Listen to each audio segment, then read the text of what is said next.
రామాపురం అనే గ్రామంలోని ఓ ఇంట్లో రాజీ, రోజీ అనే ఇద్దరు అక్కా చెల్లెళ్ళు తన తండ్రి అయిన రాజయ్యతో కలిసి నివసిస్తున్నారు. రాజయ్య ఏ పని పాట చేయకుండా మద్యానికి బానిస అయ్యాడు. రాజయ్య మద్యం తాగడం కోసం ఆ గ్రామంలోనే చాలా మంది దగ్గర డబ్బులు అప్పులు చేసి మరీ మద్యం బాగా సేవించేవాడు. తమ కూతుర్లను కొంచెం కూడా పట్టించుకునేవాడు కాదు.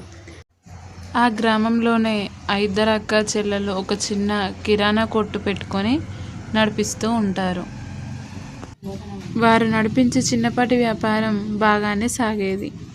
షాప్లో ఉన్న ఇద్దరు అక్కా చెల్లెళ్ళ దగ్గరికి రాజయ్య వచ్చి అందులో గల్లాలో ఉన్న డబ్బులను కూడా తీసుకెళ్ళి తాగేవాడు.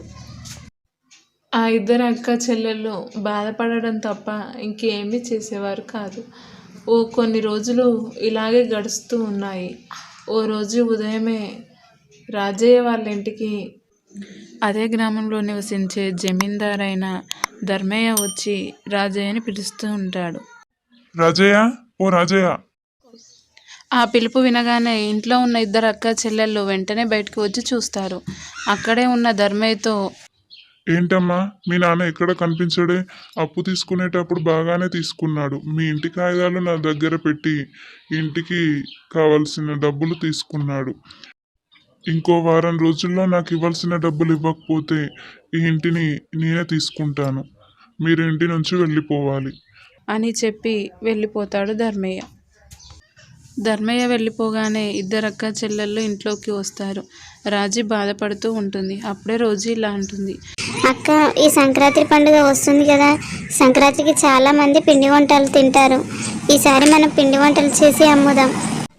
చాలా మందికి పిండి వంటలు చేసే టైం కూడా ఉండట్లేదు.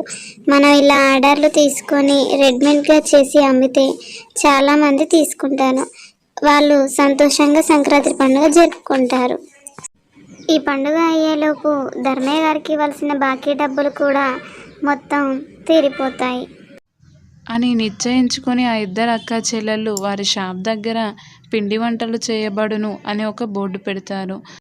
వచ్చిన ఆర్డర్ల ప్రకారం ఇద్దరు అక్కా చెల్లెళ్ళు రాత్రి పగలు అని తేడా లేకుండా కష్టపడి పిండి వంటలు చేసి అమ్ముతారు.